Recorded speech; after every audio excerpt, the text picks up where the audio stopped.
ಎಲ್ರಿಗೂ ನಮಸ್ಕಾರ. ನಾನು ಇವತ್ತಿನ ವಿಡಿಯೋದಲ್ಲಿ ಮೆಂತ್ಯ ಸೊಪ್ಪಿನ ಸಾರು ಮಾಡೋದು ತೋರಿಸ್ತಾ ಇದ್ದೀನಿ. ಬರೀ ಮೆಂತ್ಯ ಸೊಪ್ಪು ಹಾಕ್ಬಿಟ್ಟು ಸಾಂಬಾರು ಈಸಿಯಾಗಿ ಮಾಡ್ಕೋಬೋದು, ಯಾವುದೇ ಸಾಂಬಾರು ಪುಡಿ ಇಲ್ದಂಗೆ. ಅನ್ನಕ್ಕೆ ತುಂಬ ಚೆನ್ನಾಗಿರುತ್ತೆ. ಬನ್ನಿ ಆಗಿದ್ರೆ ಯಾವ ಥರ ಮಾಡೋದು ಅಂತ ನೋಡೋಣ. ಫಸ್ಟ್ ನಾನು ಒಂದು ಜಾಮೂನ್ ಬಟ್ಲಲ್ಲಿ ಒಂದು ಬಟ್ಲು ಬೇಳೆ ತೊಗೊಂಡಿದ್ದೀನಿ, ತೊಗರಿಬೇಳೆ. ನಿಮಗೆ ಬೇಕು ಅಂದರೆ ಹೆಸರು ಬೇಳೆನೂ ಹಾಕ್ಕೋಬೋದು.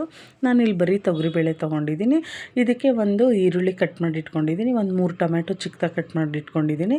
ಆಮೇಲೆ ಮೆಂತ್ಯ ಸೊಪ್ಪು, ಬರೀ ಮೆಂತ್ಯ ಸೊಪ್ಪು ಅಲ್ವಾ ಹಾಕ್ತಾ ಇರೋದು. ನಾನು ಅದಕ್ಕೆ ಮೆಂತ್ಯ ಸೊಪ್ಪನ್ನು ಚಿಕ್ಕದಾಗಿ ಕಟ್ ಮಾಡಿ ಇಟ್ಕೊಂಡಿದ್ದೀನಿ, ನೀಟಾಗಿ ವಾಶ್ ಮಾಡಿಕೊಂಡು.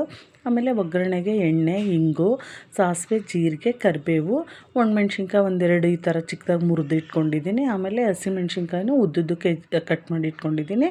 ಬೆಳ್ಳುಳ್ಳಿ ಒಂದು 3 ಜಜ್ಜಿ ಇಟ್ಕೊಂಡಿದ್ದೀನಿ. ಅರಿಶಿನ ಮತ್ತು ಖಾರದ ಪುಡಿ, ಉಪ್ಪು ರುಚಿಗೆ ತಕ್ಕಷ್ಟು, ಸ್ವಲ್ಪ ಕೊತ್ತಂಬರಿ ಸೊಪ್ಪು. ಇಷ್ಟು ಐಟಮ್ಸ್ ಅಲ್ವಾ. ಈಗ ಯಾವ ಥರ ಮಾಡೋದು ಅಂತ ನೋಡೋಣ. ಫಸ್ಟು ನಾನು ಒಂದು ಬಟ್ಲು ಜಾಮೂನ್ ಬಟ್ಲಲ್ಲಿ ತೊಗೊಂಡಿದ್ನಲ್ವ, ತೊಗರಿಬೇಳೆನ ನೀಟಾಗಿ ವಾಶ್ ಮಾಡಿಕೊಂಡು ಅದನ್ನು ಒಂದು 2 ವಿಸಿಲ್ ಹಾಕ್ಸಿ ಇಟ್ಕೊಂಡಿದ್ದೀನಿ. ಬರೀ ಬೇಳೆ ಅಷ್ಟೇ ಇಟ್ಕೊಂಡಿದ್ದೀನಿ. ನೋಡಿ, ಇವಾಗ ಬೇಳೆ ಚೆನ್ನಾಗಿ ಈ ಥರ ಬೆಂದಿರಬೇಕು. ಇವಾಗ ಒಗ್ಗರಣೆ ಮಾಡೋಣ. ಒಂದು ಪ್ಯಾನ್ ತೊಗೊಂಡು ಎಣ್ಣೆ ಬಿಸಿ ಹಾಕ್ತಿದ್ದಂಗೆ 2 ಸ್ಪೂನ್ ಎಣ್ಣೆ ಹಾಕಿದ್ದೀನಿ. ನೋಡಿ, ಎಣ್ಣೆ ಬಿಸಿ ಆಗ್ತಾಯಿದೆ. ಇದಕ್ಕೆ ನಾವು ಒಂದೊಂದೇ ಐಟಮ್ಸ್ ಹಾಕ್ಕೊಳ್ಳೋಣ ಒಗ್ಗರಣೆಗೆ. ಫಸ್ಟು ಸಾಸಿವೆ, ಆಮೇಲೆ ಜೀರಿಗೆ, ಸಾಸಿವೆ ಜೀರಿಗೆ ಸಿಡಿತಿದ್ದಂಗೆ ಕರಿಬೇವು ಹಾಕೋಣ.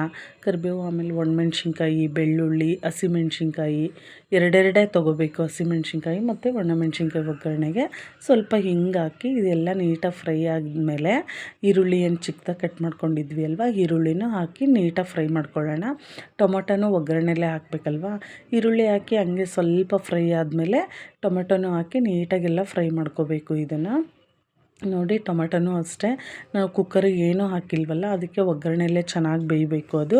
ಇದು ನೋಡಿ, ತಟ್ಟೆ ಮುಚ್ಚಿಬಿಟ್ಟು ಒಂದು 3ರಿಂದ 4 ನಿಮಿಷ ಟೊಮೆಟೊನೂ ಚೆನ್ನಾಗಿ ಬೇಯಿಸ್ಕೊಳ್ಳೋಣ.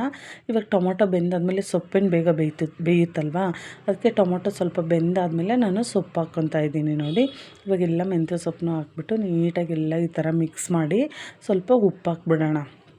ಉಪ್ಪು ಹಾಕ್ಬಿಟ್ಟು ನೀಟಾಗಿ ಮತ್ತೆ ಎಲ್ಲ ಮಿಕ್ಸ್ ಮಾಡಿ, ಮತ್ತೆ ಒಂದು ನೀಟಾಗೆಲ್ಲ ಮಿಕ್ಸ್ ಮಾಡಿ ಇದನ್ನು ನೀಟಾಗಿ ಬೇಯಬೇಕಲ್ವ. ಮತ್ತು ತಟ್ಟೆ ಮುಚ್ಚಿಬಿಟ್ಟು ನೀಟಾಗಿ ಬೇಯಿಸ್ಕೊಳ್ಳೋಣ. ಇದನ್ನು ಫುಲ್ಲು ಚೆನ್ನಾಗಿ ಬೇಯಬೇಕು ಇದು.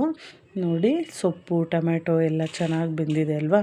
ಇವಾಗ ಇದಕ್ಕೆ ನಾವು ಅರಿಶಿನ ಮತ್ತು ಖಾರದ ಪುಡಿನೂ ಹಾಕ್ಬಿಟ್ಟು ನೀಟಾಗಿ ಮಿಕ್ಸ್ ಮಾಡೋಣ.